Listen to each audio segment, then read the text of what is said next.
when I got into football, life changed for me. Luke Brendling, a guy that I am privileged and honored to call one of my closest friends and training partner, a mentor of mine, and someone that I really feel that has been able to spread the word that he has, the message he has, to help people all over to know that there is hope, there is light at the end of the tunnel. If you do believe, if you keep persevering, if you keep moving forward. How did you go from football into faith? Police officers and pastors, I mean, come on. You're in trouble from the start. Why do you think that guys just struggle to ask for help? You can't fulfill your potential on earth without the help of others. I thank Luke for going in with such depth and honesty with quite traumatic areas of his life, and hopefully you will benefit. You will get something from this podcast if you just take the time to listen. Hey guys, welcome to another podcast here. I'm your host, Ollie Matthews, and today we've got such a special guest because it's not just someone who I think you listeners will benefit from a lot. It's someone who has drastically changed my life over the last few months, but I've known Luke for a long, long while, 2008, as we said, and we've both been on our amazing journeys, and I'm proud to call Luke one of my closest friends at the moment, and a mentor as well. So Luke, do you want to just tell the guys just a tiny bit about what you do? Yeah, sure. Well, first, Ollie, thanks so much for having me on. It's been wonderful to see your journey over the years and Thank you. how many people you're helping and inspiring, not just in this nation, but all over the world. So well done to you, and thanks for having me on.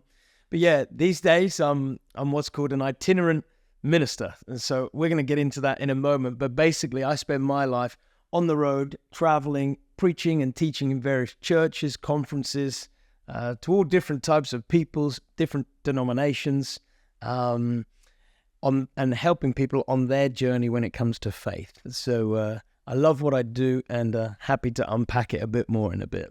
Well, we'll dive into that for certain. But first off, the question that I want to ask a lot of people, whether it's at the start or the end of the show, is what does optimal mean for you right now?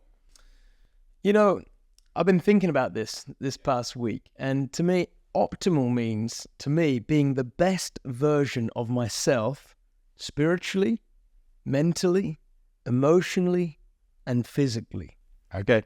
Yeah. And has that changed? Because you come from a professional football background, right? Yeah, that's right. It has changed. I think I would have put a lot of emphasis on my physical, like optimal performance, like a lot for me has always been about being in good shape and fit and healthy and strong.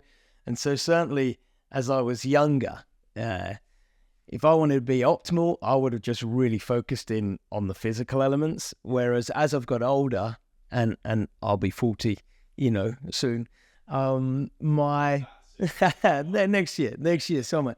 But I suppose my horizons have broadened, and I've become more aware of my mental health, emotional, and certainly the spiritual element. Yeah, and I suppose as we go into your journey, like you'll see like why Luke's had to actually like dive into that a lot. But as you said, you had the taste of being a professional footballer. Has that benefited you with the journey you've been on, those foundations there? Yeah, definitely. I suppose if we talk a little bit about the football, that was always my dream, like most young guys and girls too, in the United Kingdom. I got a taste of that at 17. I was able to leave home and go and play in a professional club in their youth team and reserve team setup. And it was a huge eye-opener, But one of the take-homes that has stayed with me all my life was the discipline side of getting up and training and again, being the best you can be every day. I mean, I love to win and in anything. But you support Watford. Hey, that's why I'm a man of faith, Ollie, because supporting Watford needs a lot of faith. Exactly. But certainly what was instilled to me early was wanting to win. But the way to win is the small victories that you accomplish each day. And so that was something that has stuck with me right from when I was 16, 17. What would you say if you looked back on that? So that was 20 years ago. Would your view of winning have changed since then to now? Yes, it has, because back then, I suppose again, being young and in that environment, the win means your result on the weekend. Whereas now, winning to me means winning each day, like how can I perform to the best of my abilities in all my responsibilities each day? So not just my work, but how can I win being a good husband? How can I win being a good father? How can I win being a good friend? And so winning to me is much broader now than what it was 20 years ago, where it was very much about me and the team I'm involved in. And can we win on the weekend? That was what it was. Whereas that's a daily thing. Do you still focus on winning as you now? Yeah, I mean, I do. I've always been very competitive. Yeah. And so, I want to win. I mean, some of your listeners may or may not know, we train together. Yep. So, we push each other. We push each other and we want to win, Yep. but not in an egotistical way. But again, it comes down to that wanting to be the best we can be. Yeah, I think if I was to switch that up with myself, winning now isn't about the trophy or anything like that. Winning for myself is so that I can then win for others as well and help them win, I suppose. Yeah, absolutely. So is there anything that you've implemented then, like maybe apart from the training side, because I assume that that's a foundation. Like we've spoken about this multiple times. And when you travel, training is a foundation. In fact, actually, let's touch on the training, because to us it's just normal, right? Yes. How do you manage to stay on top of training? You've got 2 young girls, you've got an amazing wife, you travel a lot for work. How do you manage to stay on top of training with all the pressures that are going on with being in family life? Yeah, good question. To me, it's a non-negotiable. And so I factor in whether I'm here at home or when I'm on the road. And I do travel a lot. I'm in and out of hotels a lot. But because of that, I often will do a bit of research and find where the gym is. And I am, even if it's half an hour, 45 minutes, it's a non-negotiable in my life. And so, all right, if I go to the USA for a week or two, I might not be able to train 4 times a week, but can I get in twice? I mean, it's something that I need, and it's something that I don't really negotiate on. It's in my diary, and it's part of my schedule. I think it is the non-negotiable, right? Too many of us, like, I see it with a lot of people. I work with some really busy people, as you know, and we're quick to just push things to the side and use an excuse of travel. When actually, who do we show up as? Like, say you're going to the event and you're speaking at multiple churches and you don't look after yourself to the minimum amount when you're there. Are you going to show up as the best person you can be when you're preaching? You're not, right? So, and it doesn't have to be church. It could be someone just going to a business event or going to see family over the States. Well, I believe, we've all got a destiny, and we're on a mission. We want to achieve things in life, and if we want to be doing this for the rest of our life, we want to be in the best shape possible. We want to fulfill that destiny. Well, to fulfill it, we've got to put fuel in the engine. we've got to look after ourselves, and so that's why, to me, it's very important, and it helps me do what I do. I need it to help me focus, but also sometimes even disconnect from what I do. It keeps me fresh, So it helps you build up, right? And you were brought up in a house of faith, right? But your parents were both in the police force. Yeah, they were. How did you go from football into faith? When was that transition? Yeah. Okay. So so I was brought up in a Christian home. My mum and dad were not brought up in a Christian home. So they became Christians just before they had me. So, I always joke now that they also helped out in churches too and have been pastors. So me and my brother, we had it pretty difficult. I mean, police officers and pastors, I mean, come on. You're in trouble from the start. But brought up well. But when I got into football, life changed for me, and I took on a slightly different path with my beliefs. I got involved in an interesting crowd. I enjoyed a Saturday night a bit too much, and over a period of around 3 years, I went from great potential to pretty much losing everything. I lost everything, and I had to start again. And so someone was there, and I was invited to a wedding, actually, and at the wedding was someone else that had been on one of your shows recently. His name's John Norman, and he was there. He hadn't seen me for a couple of years. Invited me to church. I didn't want to go. I really didn't want to go. And when I went, I stood at the back because I felt so ashamed of myself and my actions. But that day, that night, that was it. I made a decision and thought, you know what? I'm going to start again with my life. And I made a decision to put my faith in Jesus, and that was it. And I moved away from football and started on a new journey. How were your friends when you transitioned into that path of faith? Yeah, it was a mixed reaction, to be honest. A lot of people thought it was maybe a bit of an off-the-cuff decision, that perhaps because I wasn't in a great place with my football at that time, people thought I was maybe looking for a way out, and thought it would probably blow over and give Luke a couple more months and he'll come back to his senses and we'll continue on as normal. So a couple of people were supportive, and certainly like my family were supportive, but yeah, it was a mixed response. And the people, I always talk about like the social group we're part of. Mm-hmm.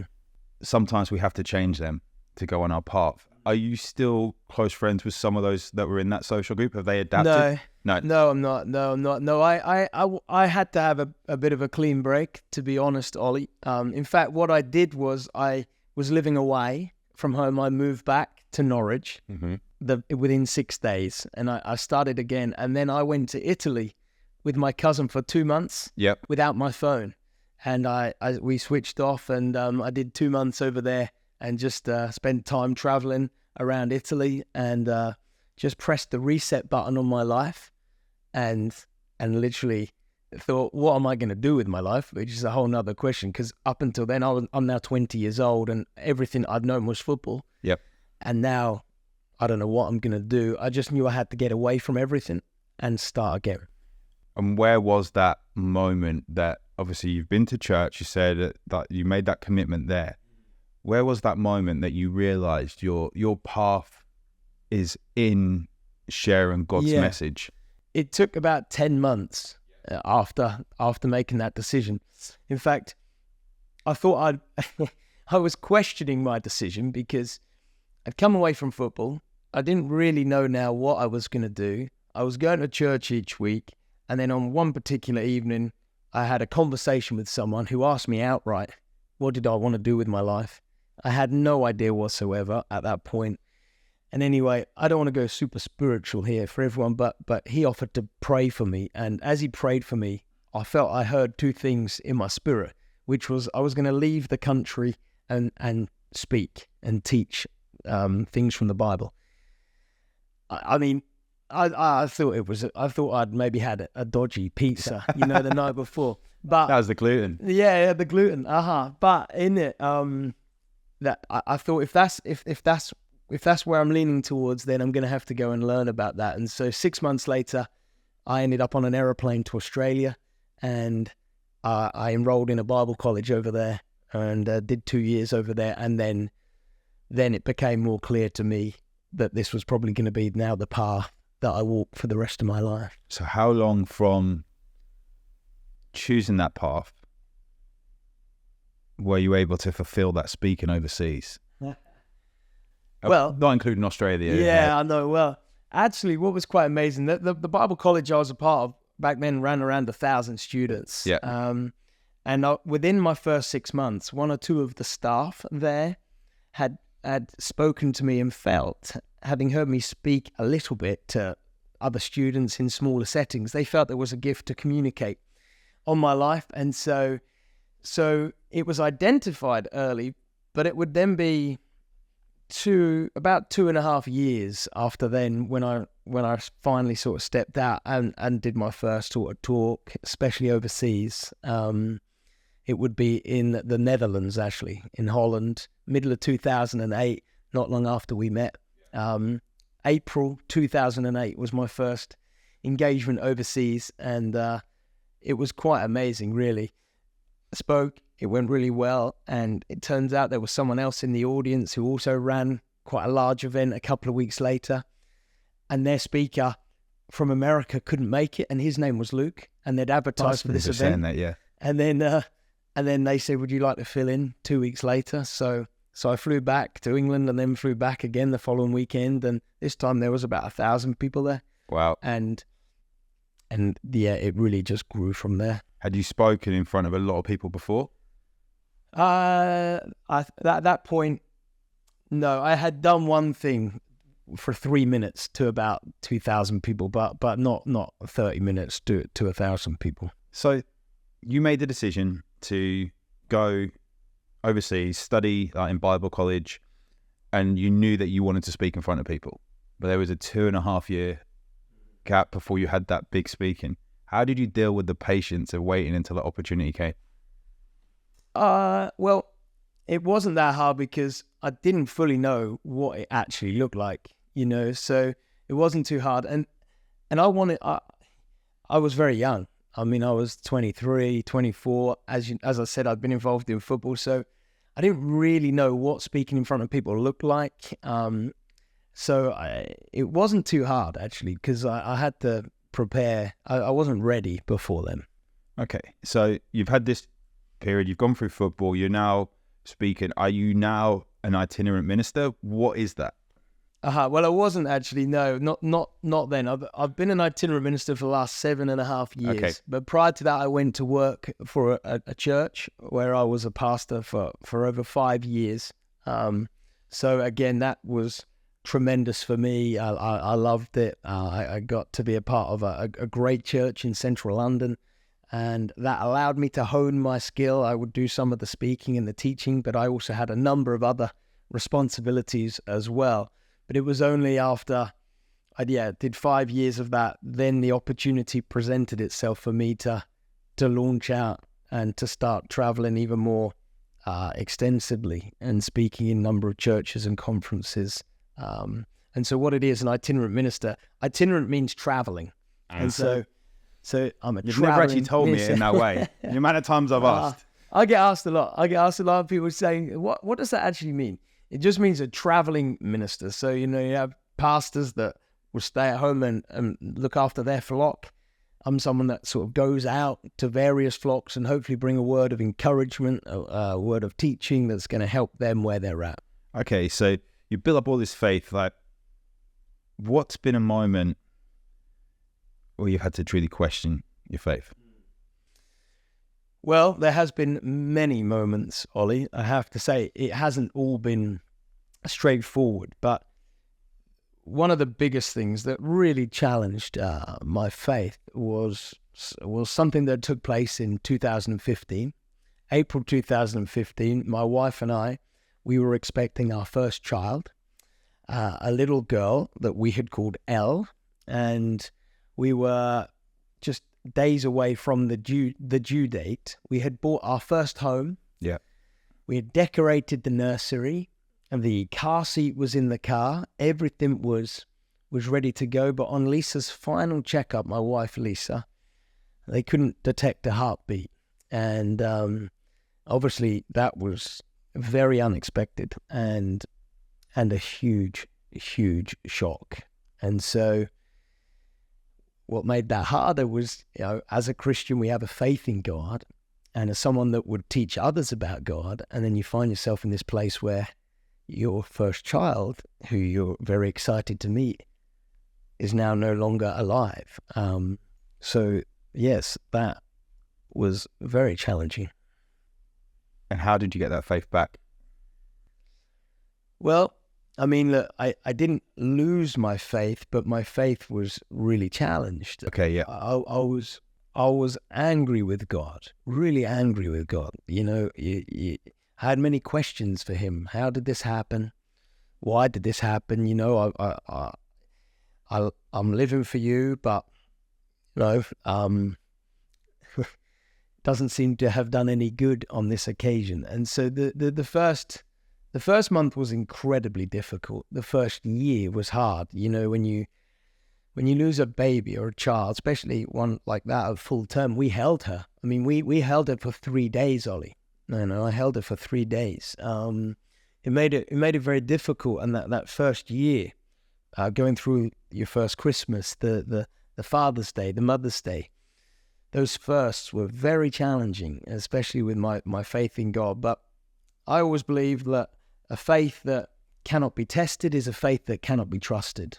And so it pushed my faith and my relationship with God into a completely new place, a new space. Did you find, because you were in London at the time, right? I was in London, yeah. And Lisa's family are in Scotland? Yeah. So how did you confide in a lot of people when your family are here in Norfolk and Scotland? Like, did that help with getting that confidence back in faith? Yeah. I mean, look, it was difficult. We had family and friends to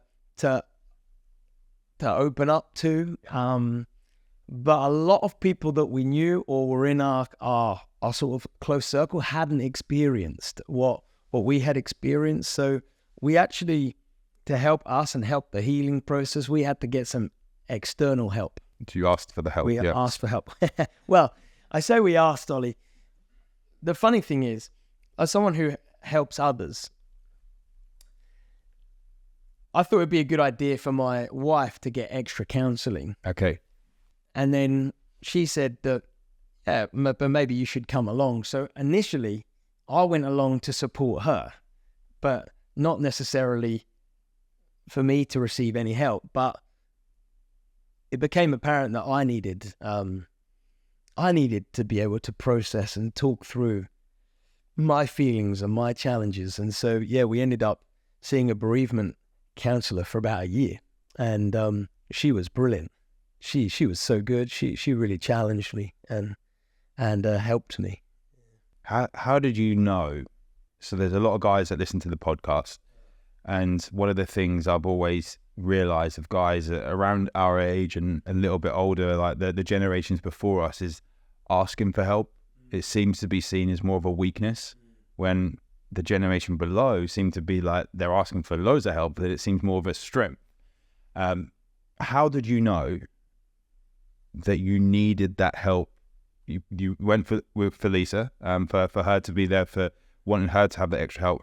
What was the moment that you realized, actually, no, it's not just Lisa, it's me. I need the support here? Yeah, it's a good question. I think, because I found myself in like a dark place, in my thoughts, and I thought I could get out of it myself, but sometimes those feelings and thoughts were so overwhelming that I felt like I was drowning in them. And so, having gone along to Lisa's appointment, I actually sat at the back of the room. I wasn't part of the discussions to begin with, and it was only then, when I started to hear some of the questions, it started to make me think, maybe what I'm involved in here or what I'm going through is bigger than me, and I need to find it. I need to not let pride get in the way as well, because someone that gives your life helping others, to then receive help, you do feel that sense of weakness almost, and I had to get over that. You had to be the one with the answers, rather than the questions. Yeah. And so I was like, okay, I need to sort of get over that. I wouldn't have thought it was pride, but the root of it was pride. Like, I needed a bit of help, and so yeah, that's why I did it. And it is hard. It is hard for guys. I do get that. It is hard, and I would say to anyone going through a dark time, battling with challenging thoughts, to know that there is help out there, but also where you're at right now doesn't have to be the end of your story as well. There's always more ahead. And I suppose also, now you've got two other amazing daughters as well. There was that concern once again when Lisa fell pregnant. Are we going to go through the same thing? How did you deal with that? Was it any different? Yeah. It was actually really hard, Ollie, and I don't get asked this often, but obviously when we conceived the second time with Lila, it took a long time to conceive after the loss of Elle, and then when we started the journey with Lila, it meant then every day for 9 months you had to live this feeling out that the outcome at the end could be a bit different to what you still hope for. So it was a challenge, but we had to keep tuning into our faith, and keep trusting, as I say, trusting in God that this time the outcome would be different. This is a different pregnancy. This is a different journey. And we had to believe that this time the outcome would be different. We had to hold on to hope. Mm-hmm. And hope is a really big thing. That was a lesson that I learned so much. The word hope. Hope means to have a belief or expectation that things can get better. And I think whenever you're on a challenging journey, you must not lose your hope. You mustn't lose hope. You've got to hold on to that belief that no matter where I am, things can get better. And that's what I said earlier.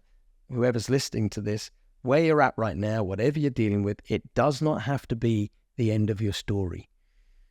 You can change the story. Hey, I just want to give a shout out to one of the show sponsors, Human Tonic, and their formula Reds is something that I use regularly, not just with myself, with clients all over. I deal with a lot of people that get brain fog, that have poor circulation, have cold hands and feet, and the actual beets in this, in fact, this is one of the few products that you're actually going to find 5 grams of beetroot per serving. And I've recommended actually increasing beetroot intake, increasing supplementation with beetroot, and actually having this Reds drink is going to help you promote your circulation. It's going to help you promote antioxidant exposure to reduce free radical damage from the life that we live, and it's going to help you with your endurance, not just physically but mentally as well. So go over to Human Tonic, pop in the code OM15, and you will get your discount to get your circulation moving and your health going in the right direction right away.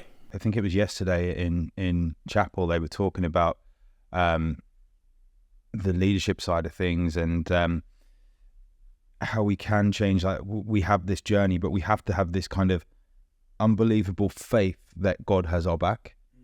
And I would have struggled with that even at the start of March. And when I first went to church, and just to know there's the hope, but there's also the faith as well, right? But when you've had such a big impact happen, one of the reasons myself that I think I had such a block with God, always been spiritual, believed in something, but a block with God, and you've probably said this so many times, is why is there so much bad happening in the world? And you go with the Bible and you look in the Old Testament and the story of Noah and like wiping out the population to make a fresh start. I lost my dad at 15. You lose an L. Like, why do these bad things happen? And I personally feel that I would not be doing what I'm doing now. I know I wouldn't do what I'm doing now if I didn't have that story. So it's getting that good out of it.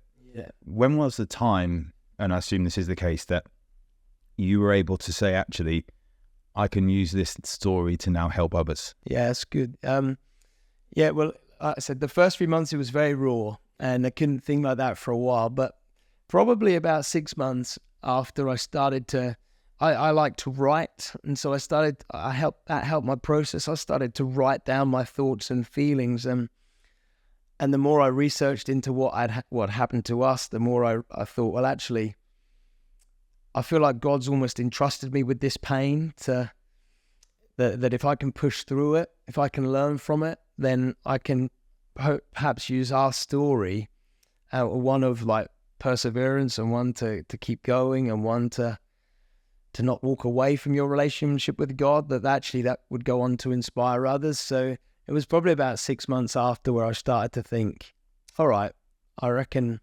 it's hard, and I still get emotional, even though Elle would have been 8 this coming year. So there has been some years. So it's been hard, but it's also a bit easier to talk about now. But I remember 6 months, 7 months after it, I spoke publicly about it for the first time. And the amount of people that came forward in this particular auditorium, that emailed me, that got in touch saying, we've been through something similar, or maybe not that, but just that deep level of pain, and it just that message of hope and healing, it really started resonating with people. And so yeah, it's something now over the last 7-8 years that I've weaved into a lot of my talks, and the response has been huge, across the world, and for men too. I sometimes speak to a large group of men, and I will tell them about how I felt and what we've been through and how we've tried to deal with it. And so many men come forward saying they've They've never been able to actually share that before. So hearing another man talking about it has given them permission to talk about it. So I've seen God use Elle, although her life was very brief. I wanted it to count, you know, and Definitely counting, yeah. and I've seen it count because it's given hope to others. And just because we went on to have two other children, I know for some people that struggle to conceive, and sometimes it's hard because they think the only outcome to get over that is to have a child. But my two daughters, their lives are different to Elle's. Elle's journey was separate to theirs, if that makes sense. Makes total sense. And what would you say to others, just if there was one bit of advice for people that are going through maybe a little bit of what you were going through, or even more, like there's people that could be going through more, it's all about perception, like, Yes, what would you say to them? Yeah, I would say keep the hope, you know, believe, you know, you've got to find it within yourself that greater days are coming, but also ask for help. You know, it's a well-known stat that the one goose, it's a fact, sorry, not a stat, you know this because we've talked about this before in the gym, but one goose can fly 75% further when it flies in its formation than when it flies alone. And so my advice off the back of that is find someone that you can talk to. Don't be shy to ask for help, but also keep that self-belief in you that, you know what, I'm going to hold on to hope. That even though I can't see any potential or positive in this at the moment, it is coming. It is coming. And I am going to see greater days. And my story is going to be turned into one that can help others. That's powerful. And I know, like, yes, going to church has been a massive story about God. But I would say one of the biggest things that myself personally, what I've got out of my experience so far has been community. And having people that I can speak to that, okay, I don't know under the surface, but on the surface, they're not judging me. No. And I feel under the surface, they're not judging me either. Yeah. But it's that you can be open and honest to. Yeah. There's people going through stuff and they keep going. Yeah. And I think that so many times, as you said, like we can fly further, a goose will fly further if they've got their flock behind them. Yeah. I said earlier about the analogy of the peloton with cyclists, like having someone to draft like behind them to help them have less effort to go further. Why do you think that guys just struggle to ask for help? Well, I think the big thing is the stigma that can be attached to it, that you're weak, that you don't have your own stuff together. You know, I honestly think that's one of the big blockages. I think there's a fear of what other people might say or think about you, that people may then have a lesser opinion of you. And so when you say all those things, you know, it's all about what others think. Yeah, not what you actually think. Yeah. And I think if we can disconnect ourselves from some of those thoughts, we would all be in a much better place. I actually believe, Ollie, that it's a great strength when you know you need help and you can ask for help. I think that actually shows courage in a man and a woman too. But I actually think asking for help is a sign of courage. You're basically saying, I can't do this on my own. And I think that takes a big person to admit that. And I know, and you know, that if you can find the courage to do it, not only does it help you get over or help you get through what you're walking through, you become a much bigger, better, more full and fulfilled person because of it. You know, you fulfill your potential. You can't fulfill your destiny or your potential on earth without the help of others. No. You need other people. You need a team. You need a team. Just like when you're in football, but you're not really like, what position did you play? I played up front. Yeah, so you're not going to be saving those, like scoring those goals. John Terry saving the balls with your hands when you're an outfield player. Like, you need a keeper, you need defenders, you need a midfielder, you need the wingers to cross. Like, and you need substitutes there as well to back you up when you get tired, right? But you need encouragement as well. Yeah. You can be the most motivated, disciplined, determined person. You can be driven.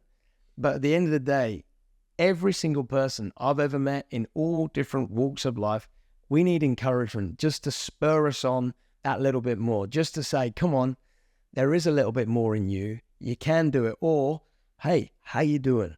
All right, don't be so hard on yourself this week. Take a breather. and get going again next week. We need that. And that's why having people around us is so important, building that community, building relationships. I think we need also the people that tell us what we need to hear rather than what we want to hear. Yes. That's something I'm thankful for you to say, the things like, it can be easy for people just be like, when you're feeling low, like they accept it, they appreciate it, they support you. Also, well, what are you going to do to get out of that? Yeah. Rather than just being the victim. Yeah. And you're good like that to me in the gym. Yeah. You know, when I want to be done, mate, and you're like, come on. One more rep. One more rep. One more rep. Now, let's not finish. Let's do 5 more minutes, Luke. One more set. Yep. And what does it do? It not only builds my strength, but it makes me a healthier, fitter person. Definitely.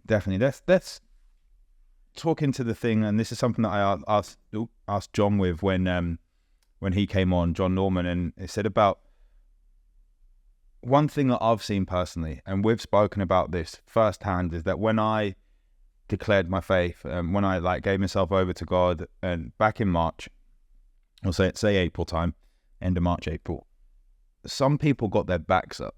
I remember with family, they were like, "You're going to follow Jesus?" Yeah, I'm putting this, like, this is something I love doing. It's a priority. Why do you think so many people get their backs up when it comes to religion? Not just Christianity, right? Yeah, I mean, look, in my experience, before I answer that as such, let me say I can't get away with not telling people what I do. It comes up like on a daily thing. So all people always ask, what do you do? And actually, on the whole, Ollie, I find that most people are actually quite open to it. You know, they are open and relatively respectful. The few incidences I've had over the years, when it comes down to it, there are a few common traits that I've found why people perhaps respond in a negative way. One, and I can actually give you an example of this. In one of the previous gyms I trained in, I got talking to a guy, big guy, bald guy, tattoos, you know, he was a menacing chap. And as soon as he found out what I did, he actually said to me, "Luke, whatever you do, I don't want you to preach to me." He actually said that outright. Don't try and tell me anything about Jesus. I don't want to hear it. All right. So I said, "That's fine. That is absolutely fine. I'm here to train. I'm not here to try and win you to Jesus. That's fine." Anyway, over the next couple of months, we built a friendship, and he started talking to me and opening up to me about life. And then we got to the real reason why he had such a negative view on God or religion or faith. And for him, it was because he actually lost his wife to cancer several years previous. And he felt, similar to what you said earlier, how can there be a God when something like this happens? But I was then able to say, well, I lost my daughter too. But I still believe there's a God that can work all things together for good. And we began to unpack it. And it was actually quite amazing that this man had a complete transformation in the end and became very open. And actually, I ended up inviting him to church as well. And there's 2 people from the gym you got to go to church. 2 people from the gym. Well, maybe more. But it was just through conversation. Yeah. But his reason was very justified. It was because of the pain and the loss. But I've also had others that feel that God and following him is all about religion and following rules, and that God's out to spoil my fun, and that God's a control freak, and I'm like, no, that's not about that. You know, that for me, when I read the Bible, when Jesus comes alive in me, he tells me that he came to give us life and life to the full, that he has a great plan and a great purpose for our life, that he's loving and he's forgiving and he's our creator. And so for me, it's like, wow, he's a good God. You know, he's a good guy. People want to focus on the negative stuff or stuff that isn't even there, but he's a good God. The other thing I think that gets people's back up is the hypocrisy of Christians. So people, they say one thing, Yep.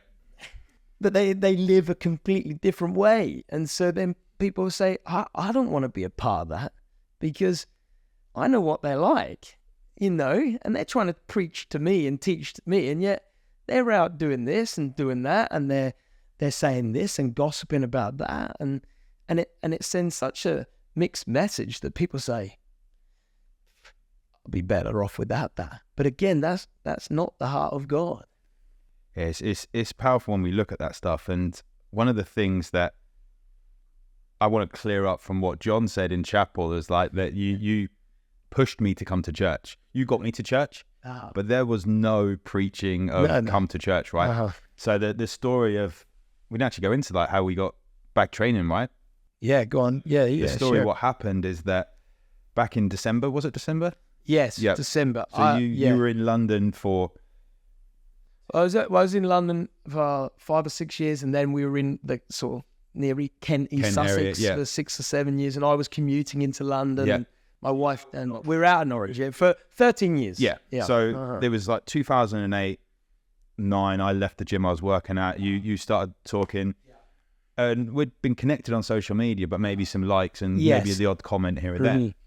And then Luke says on Facebook, I'm coming back to Norwich. Yeah. And okay, let's grab a coffee. I put a comment on there, right? It wasn't even a message, it was a comment. And then the next day, I think it was, you were training in the gym next to me. The same gym, yeah. Literally like the bench next to me. And since then, this is December, we've been training 3-4 times a week, most weeks since then.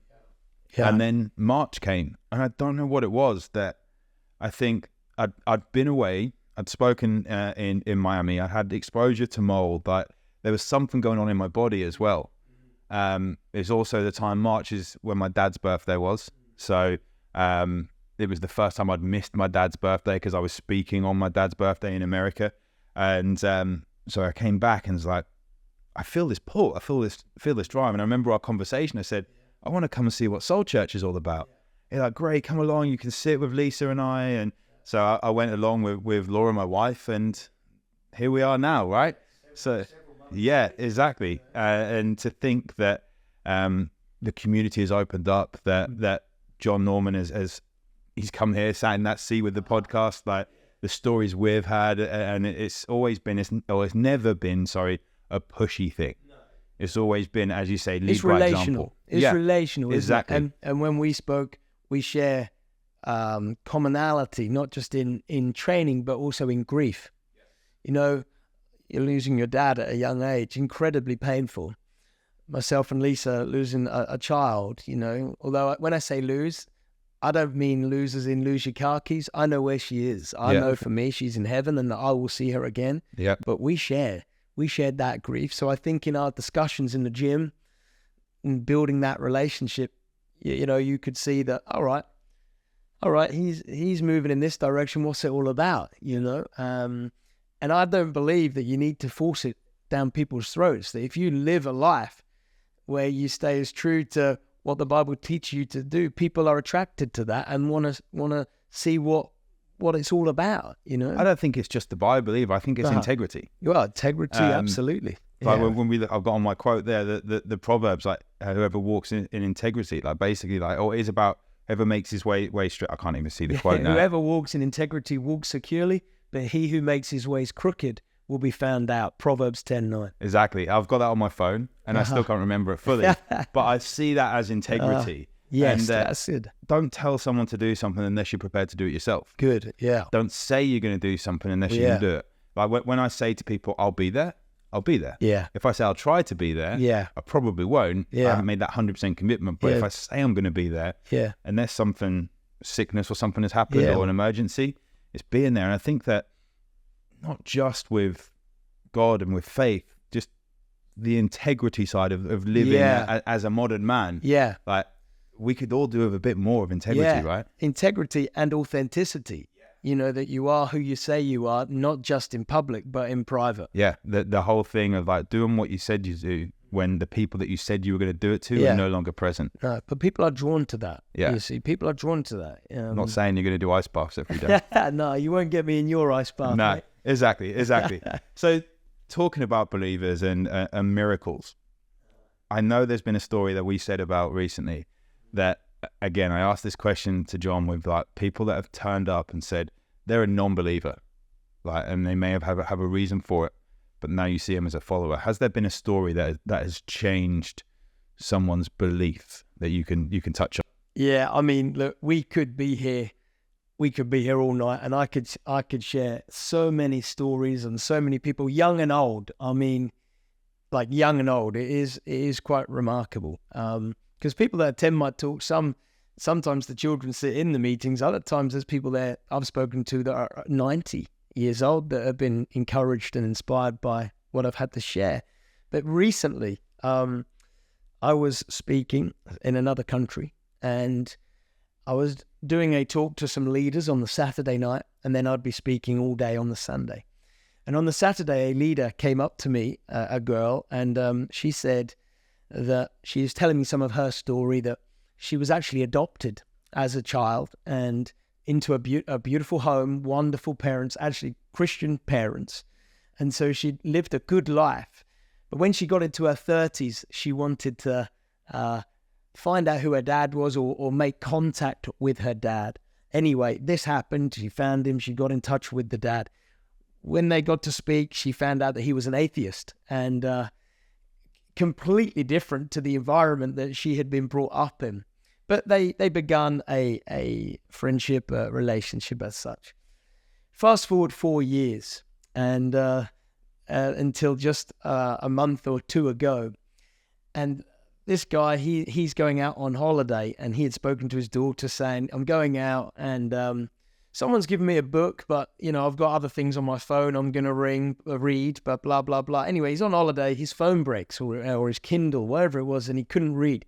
But someone had given him a book, and he didn't know what it was about, other than it was called The Wrestle is Worth It.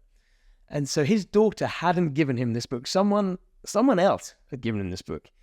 So he starts reading it, and it's, and he's really moved, and he's challenged by it. It's about grief and life and hope. Anyway, he rings his daughter and says, I'm reading this book. It's called The Wrestle is Worth It. And she said, oh, right, who's the author? And he said, oh, it's a guy called Luke Brendling. And she said, he's coming to my church in 2 weeks' time. So he's like, okay, all right. Now, this guy has never been in church before. And so he decides he's going to come. I'm speaking at this church, and he comes to me after one of the services, and I meet him and I shake his hand. And he just said, I've never, ever heard anything like that before.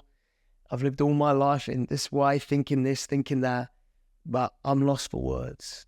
Like, I know there must be some sort of God, because even for this to happen, and of all the places, of all the countries, and of all the timings that I happened to be there on that very weekend, shake his hand, it was undeniable.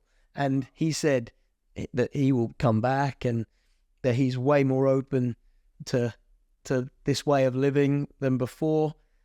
I mean, it really was incredible. It was an amazing conversation, and it was undeniable that, as far as I'm concerned, God had orchestrated his steps to be in that room that night. And I believe, and he's in his late 50s, I would think, I still believe there's an even greater plan on his life that he has no idea about, but God's just directing his steps. So you can't really say that that's a coincidence. There's, I think we're spoken about the film with Wayne Dyer, The Shift, and talking about ego, and ego is edging God out. And how we're born without an ego, and we're born as whole as this thing that we're easy to influence. And as we get older, we get this ego, and we potentially edge God out. And then there comes a moment when some shift happens where that ego goes, and we're open to it again. But everyone has it at different periods. So I think that's definitely one of the edging God from out back in moments. Well, I believe there's like a God-shaped hole in all of us, and only He can fill it.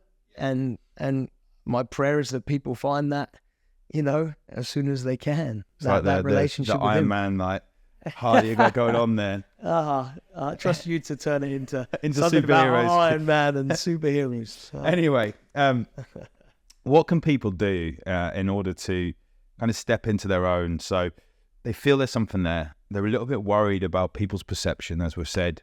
What can they do to start to explore what that feeling is? You're talking about exploring a relationship with God? Yeah. Well, one of the things I talk on a lot is the power of prayer, that you can start talking to God at any time. You can talk to him right now. You may have never said a prayer in your life, but you can start by praying to him. Obviously, the Bible is the word of God, and someone once told me that BIBLE stands for best instructions before leaving Earth. Wow. Yeah. Best instructions before leaving Earth. It's an instruction manual written by a creator, and it's there to help us thrive in life and not dive. It's there to help us understand God's plan for humanity, and in that we can get on board with his plan for our life. And so I would always encourage people, maybe you've never read the Bible before, pick it up and start in the New Testament. Look at local churches nearby, and go along, stand at the back. I know going to church, if you've never been before, is a very big thing, and it takes a lot of courage. But churches are meant to be welcoming. They're meant to be a place like of family and friendship, community. So I would say find out what churches are meeting nearby and go along. The services tend to last about an hour and a half. Just stand at the back, sit at the back, and see what comes of it. What is it out of your day or out of your week? So I'd head that way. If you don't know nothing, they're the three things I would encourage. Say like there was an eye-opening moment. We had this fundraiser. I say fundraiser. There was the church do the Heart for the House, right? A big fundraiser towards the end of the year, and they had the night for it on Friday. And we're talking about where were you sitting when you gave yourself to Jesus, when you were following God, when you said that this is what I want to do. And I realized it was the second time I went to Seoul. Yeah. You were traveling. Yeah. Laura didn't go. And I sat at the back. That's the only time I've sat like 3 or 4 rows from the back. I've always been in the front seats, like the leader from the front, as we always say, where you guys are. And I've like, and that was a moment where I wasn't expecting it. And it was the week before Easter. So is it Palm Sunday? Yeah. Palm Sunday. It was all like the story about the king went in on, I'm going to completely... That's what you say. The small horse, what was that? The one, a donkey. Donkey. Yeah, A colt. Colt, yeah. As I say, I would remember donkey. So the king went in and on the colt, and I'm thinking, okay. And then just suddenly something overcame me, and I just started crying my eyes out. And I don't know what it was then, and just realized like this is where I want to be. And I think that me personally, like back at the start of March, I voice noted a client who is a practicing Christian. I've told you earlier, I voice noted her yesterday. And she replied to me, and I saw her in March. She was at my speaking event in March, and we had our first call like just after that, which was just before I came to Seoul for the first time. Yeah. That call, I was like, yeah, if you want to read the Bible in the morning, great. Like I meditate and everything. Yeah. And then literally since then, it's been crazy. So like, be open to that shift. Yeah. And also like, if you're not open to it as well, that's okay as well. Like, I think like it's getting across here, like. What can we do to improve ourselves? So on that note, like, what is one thing that you're working on to become more optimal, to improve yourself as a leader, a husband, father, and a man? Yeah, the one thing I'm working on, and I've been working on it for years, is to read more. Mm-hmm. Leaders are readers. Yep. At the end of the day, and I try to not just read what I know. Because there's always a tendency to go back to what your favorite genre is and that sort of stuff. So it's easier for me to read sort of Christian books and things and books on leadership. But I like to read things that are very different, as well, because it broadens like my knowledge. It makes me more interesting because we're all a bit more boring than we think. So I think it's good to read things in a different genre. So I remember reading a book called Losing the Signal, and it was all about the rise and fall of BlackBerry. Remember BlackBerry? Yeah. It had nothing to do with my ministry, my leadership, my talks, but it was a brilliant book that helped me. It did help my leadership. It did help me process things. It was a fascinating read. And so I try hard to read sometimes or other genres and topics that will just broaden my knowledge. And so that would be a key I would encourage anyone to do. Don't just stick to the stuff you know. get outside the box a little bit and read the paper versions as well. If you're struggling with sleep, don't look on your screen. Yeah. We've spoken about that in multiple podcasts. We've spoken about it before, but grab a paper book. This is Luke's book, by the way. There is going to be a plug here because I read this book. I was in Cyprus and it literally took like a day or so to read because sitting by the pool, and it was one where it's like, I'll just do one more chapter. I'll do one more chapter. And I read that. So the rest of it's worth it. I highly recommend it, even if you're not religious. Just grab a copy. And can I say, Ollie, I've had people that have bought it. We've sold many copies now all over the world. And I've had so many emails from people as well that aren't religious or Christian saying it's really helped them, because at the end of the day, we all wrestle with things in life, whether it be our past, our present, our future. Maybe it's over a dream that hasn't come to pass. Maybe it's an addiction that we cannot break. We all wrestle with things, but I really believe that with every wrestle, there's always a blessing attached to it. There's a blessing attached to your fight, but you got to stay in the fight. You got to push through. And again, like I said earlier, you've got to hold on to that hope. So that is a book that's full of hope to help people push through their pain and hopefully receive and inherit a reward the other side of it. Powerful. So just before we head off, Luke, who's someone that you think that has a great story that would be powerful for people to listen to on this podcast? You know, when you mentioned this to me the other week, of all the questions we were going to talk about, this is the hardest one for me. This is the hardest one because there are so many people that I could recommend. I know you've had John on. He's a good friend of mine doing great things in the city.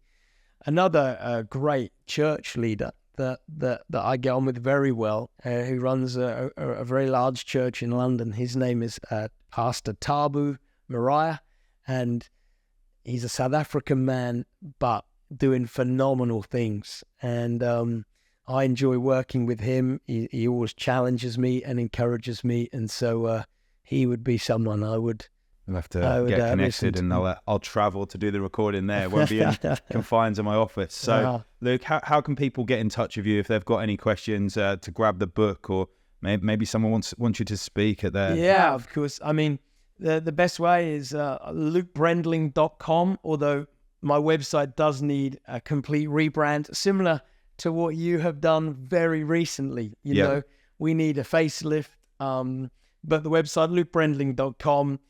I've got Instagram and Facebook. I'm not great on social media. I need to be better, but there isn't any other Luke Brendlings. As far as I know, I'm the only Luke Brendling. Not we. I was going to say the Brendling name. So not too hard to find. But yeah, people can write. People can drop me a line on social media, and I'd be happy to help where I can. Cool. Well, thank you so much for coming on the show, Luke, for sparing the time. And hopefully people, you've got something from this, and any questions, fire them over. Thank you, Ollie. Thank you.